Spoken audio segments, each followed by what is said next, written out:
مين في البلد دي يقدر علينا؟ واخر الماتش بيشتموا في اللعيبه وفي شيكابالا. السلام عليكم ورحمه الله، متابعينا الكرام في كل مكان، اهلا وسهلا بكم من جديد. ما تنساش تصلي على حبيبك المصطفى عليه افضل الصلاه والسلام في كومنت، وتدعي لاخواتنا بالنصر والفرج القريب. النهارده في بدايه الماتش جمهور الزمالك بيشجع اللعيبه ومين في البلد دي يقدر علينا، وهم نسوا خالص ان البلد كلها قادره عليهم. الفرق كلها بتاخد منهم نقط، واللي ما بيكسبهمش بيتعادل معاهم. وفي اخر الماتش الجمهور بيشتم اللعيبه وبيشتم شيكابالا والفاظ سوقيه ما تطلعش من جمهور محترم. حال يوصف لك الحاله المزريه اللي وصل لها نادي الزمالك، والتخبط اللي وصل له نادي الزمالك. نادي الزمالك اللي ساب جوميز يمشي وراح يجيب كريستيان جروس.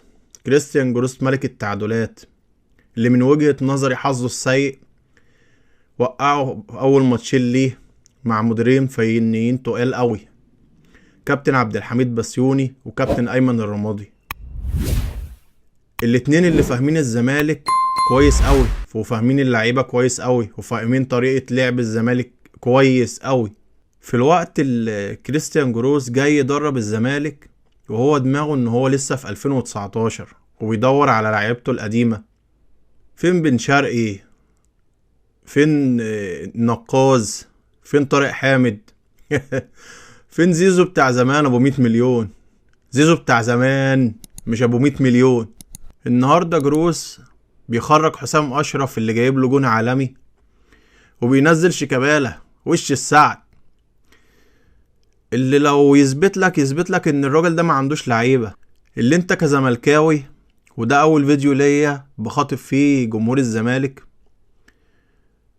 اللي انت لو زملكاوي وخايف على نادي الزمالك محتاج تسأل كام سؤال. انت محتاج مع نفسك كده يبقى عندك القناعة ان انت تسأل ادارتك كام سؤال.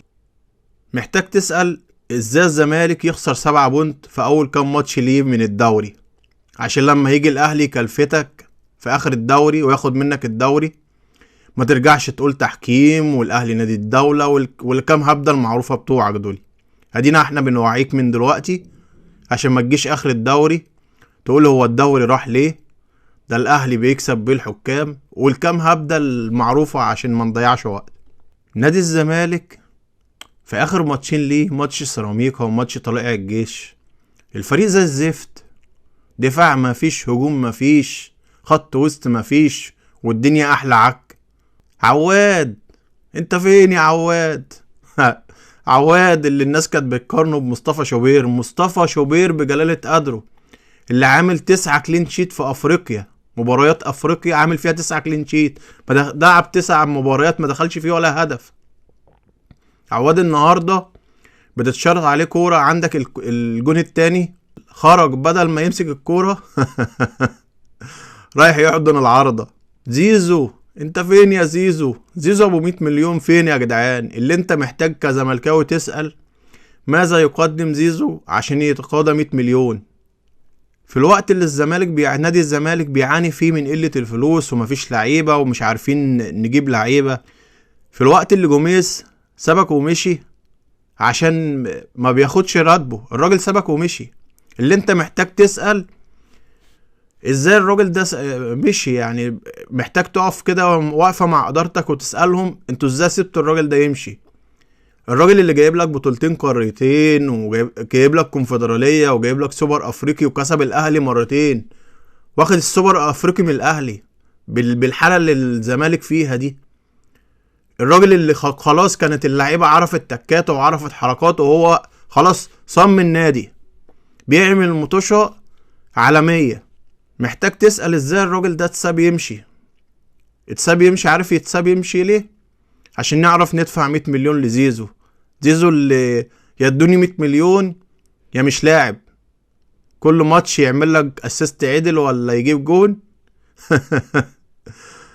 ارفعوا لي بقى العقد بتاعي، انا عايز 100 مليون. لا انا مش هجدد سنتين، انا هجدد سنة واحدة، وبيتعامل معاكم بالساعة باين ولا حاجة كده.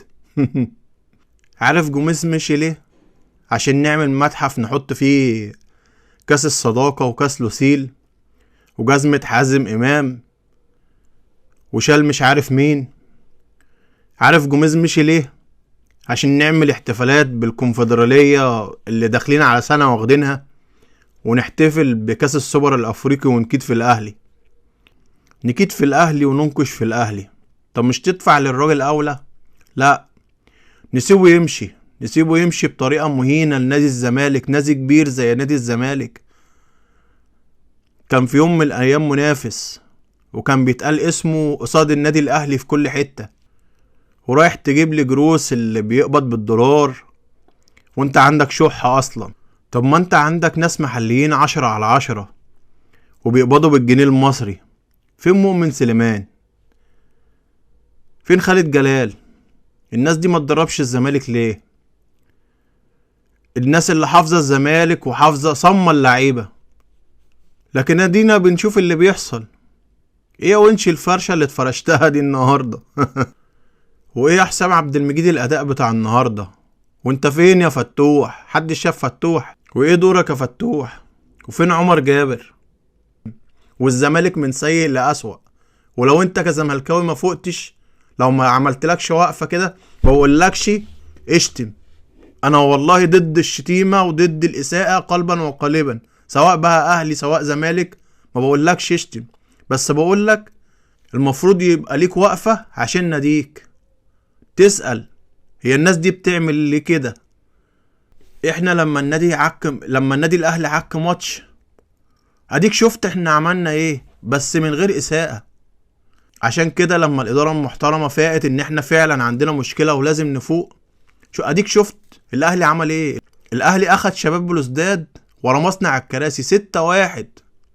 اللي انت عمال تقلل لي منها من شباب بلوزداد دي، عمال تقلل منها، وناس بتطلع بتتكلم باسمك تقولك ايه شباب بلوزداد دي، وايه الفرق اللي بيلعب معاه الاهلي دي، وايه مركز شباب بلوزداد. وناس نفس شباب بلوزداد ده واخدك السنة اللي فاتت رايح جاي 2-0 و1-0. فوق بالله عليك. نفسي ترجع غريمي، نفسي ترجع منافس فوق عشان خاطر ناديك.